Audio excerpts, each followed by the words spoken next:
Hi all, welcome to my YouTube channel The Testing Instinct. In this video, I will be discussing about use of bru.interpolate function in scripts in Bruno.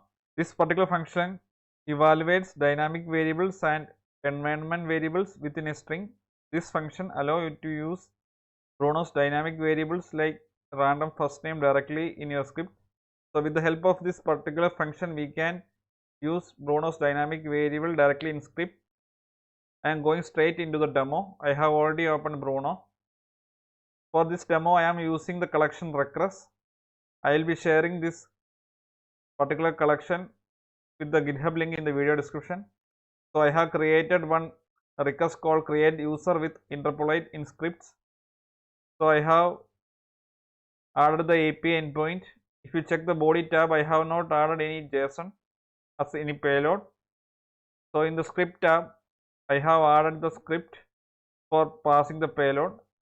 The first line, I have written a code to set the header. The header value is application JSON and its key is content type. We are explicitly mentioning the type of payload.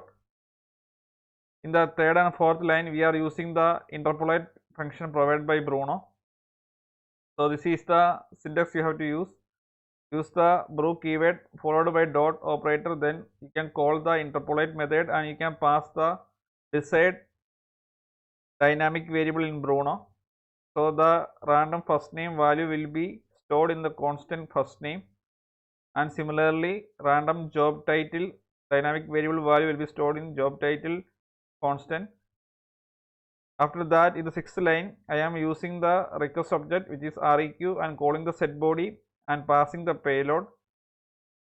The keys are name and job and the values are first name and job title. These values are coming from third and fourth lines. So using the interpolate functions, we have stored the random first name and random job title values respectively in first name and job title. Later we are using those constants in the JSON payload which is passed using the request.setBody function. Now I am going to hit this request. You can see that we have got a 201 status code. If I hit this request again, a new data will be created for the key, name and job.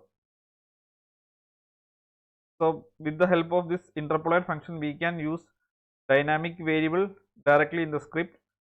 So this is a helper function added in Bruno. So I hope this particular session is very useful to everyone. If you find this video helpful, please consider subscribing the channel.